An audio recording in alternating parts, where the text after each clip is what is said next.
Julie, I'm going to Rushanara, please. Thank you and good afternoon. So my questions are about the independence of the regulators and influence of the Treasury. The new proposals state that ministers should be able to feed into policy development before it reaches the public consultation stage.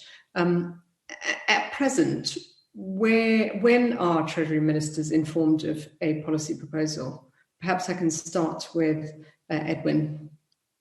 Okay, so at the moment, we are already in, I would say, more or less a routine of discussing with our Treasury counterparts during the policy formation process. And that applies both for a historical thing as rules that were part of the EU process, where, of course, both government and regulators had a role in engaging with European institutions, but also in terms of the domestic rules, because in the end, the rules and the legislation need to work together.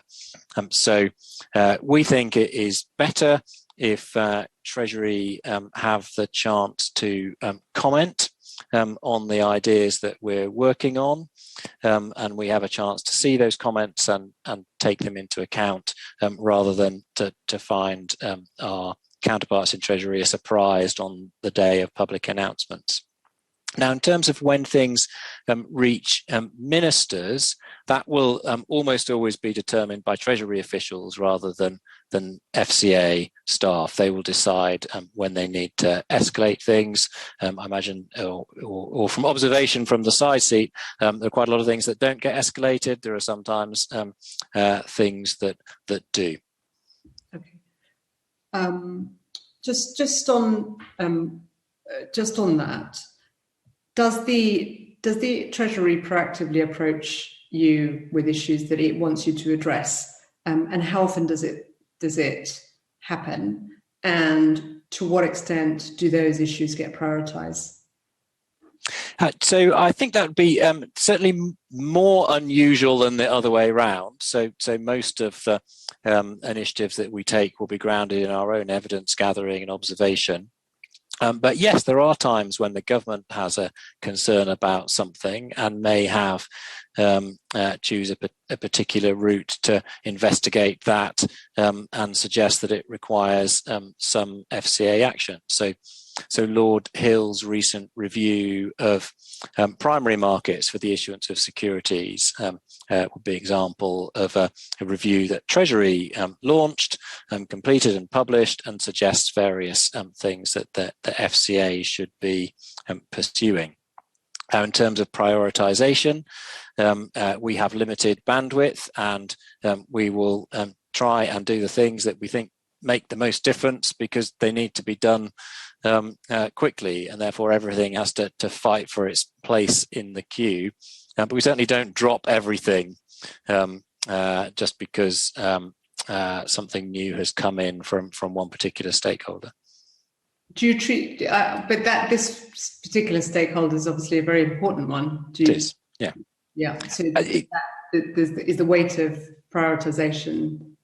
It still has to depend, I think, on the gravity of the issue. So if we think that we do not have adequate resources to push forward something that might be of interest to government without sacrificing other priorities important to us, other stakeholders, or indeed quite likely also important to government, then we will say that and we will prioritise accordingly. Vicky, same questions for you.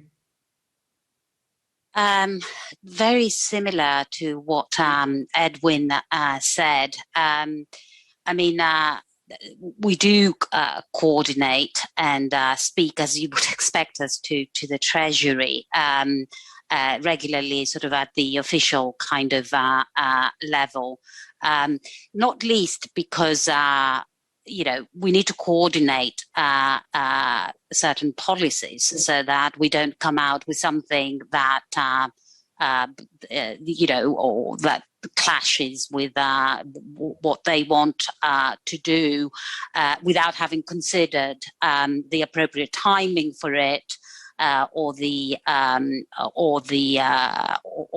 issues involved.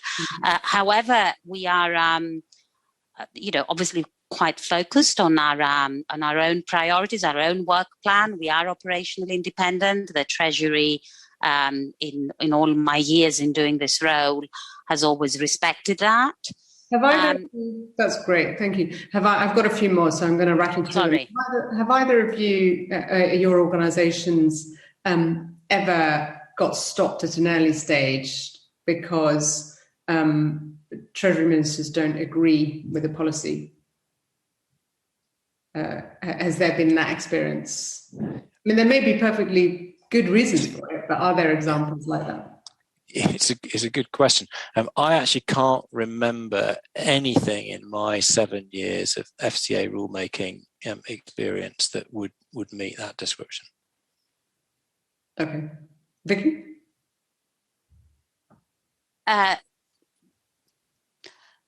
No, but I have to say that there have been times, for instance, while we were actually, while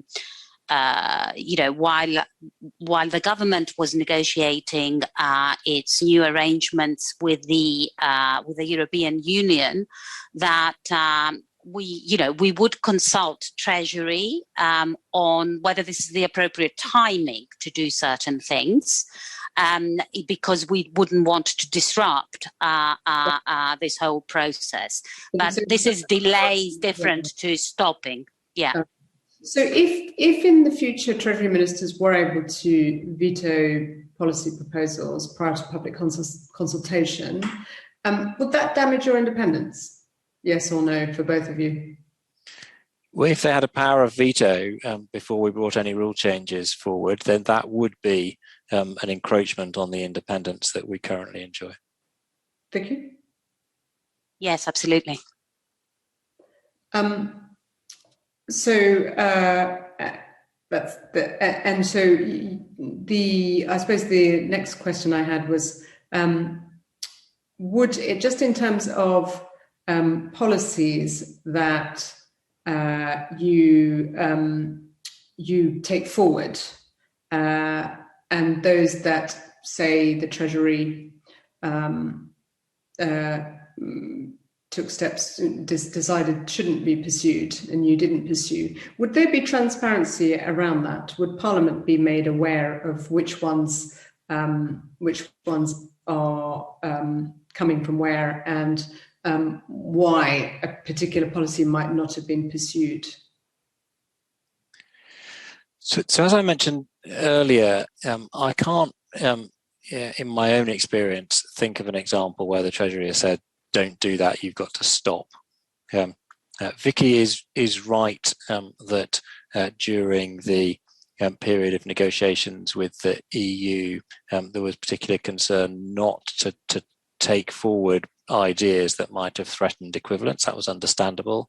As Vicky said, I think that was not a case of don't do it, but be sensitive to the overall negotiations. If there were such an example in future where we felt it was important for our statutory objectives to do something, and that message "don't do it" came in, that would be a very uncomfortable situation for us, and I think that would be a exco or board level discussion in terms of how we responded to that. But in the end, our independence is there for a reason, and we would need to. But these new, the sort of post-Brexit scenario could mean that we find ourselves in a situation where the Treasury does have much more of a say over what happens. So could we envisage a situation where there's muddying of the waters and risks around this, or are you confident that each side will understand its respective roles and remit and respect the independence of your institutions?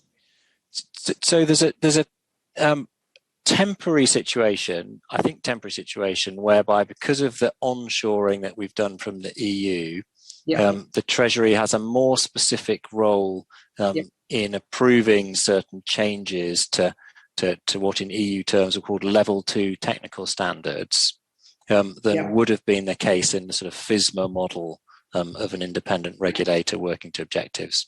And that's because the European Commission, which you like, the equivalent of the Treasury in the EU body politic, also had that right to say, no, we're not happy with this technical standard going forward.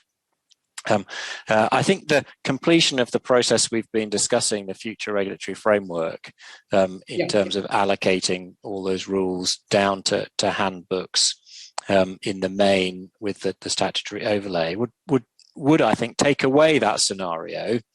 So that would go back to the FSMA model, I hope, where effectively as regulator, we were able to take forward rule changes in line with our parliamentary objectives and without a veto.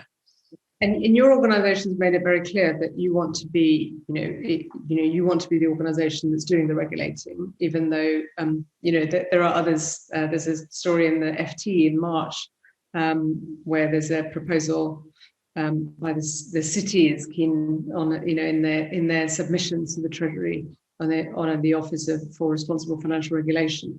Anyway, there are obviously issues around that, but your organisation has been under a lot of scrutiny and criticism. Do you think that the FCA is up to the job? Just as we're asking the question, is the parliamentary scrutiny side up to the job? I suppose I'm quite interested, not least because, Lord Minus, for instance, a former city minister, has taken aim at the UK, at the FCA about the Greensill Capital case. And we've been looking at the London London City and Finance case as well, and there've been others. It's an institution that's been very stretched. This is not about the individuals, but you've had a lot on your plate. Are you up to the job alongside the other? That you mentioned the amount of regulation that needs to be scrutinized, but the amount of regulation that now needs to be implemented. Are our institutions ready for that challenge? Well, I think we're up for the job. That doesn't mean it's an easy job. You say 60,000 firms all ready to regulate, fewer than 4,000 staff. There are clearly mistakes that have been made. For example, the LCF investigation, which you referred to, uncovered some of those mistakes, and it is imperative that we learn from those, and we absolutely intend to do so. Vicky, did you want to comment on any of those points? More around, obviously, there's specifics for Edwin, but around capacity, support, resource, and so on, in terms of what your institution is now going to need to do post-Brexit. Oh, sorry to interrupt, but Vicky, if it could be a fairly quick response, that's great, and then we'll need to move on, but thank you. Yes, we think that we are up for the job. We obviously will need to increase somewhat our numbers, our resourcing in order to take on the new responsibilities, and we have plans to do so. And we look forward to Parliament legislating on the future regulatory framework and giving us clarity about timelines in order to be able to do that as effectively as possible. Thank you. Great.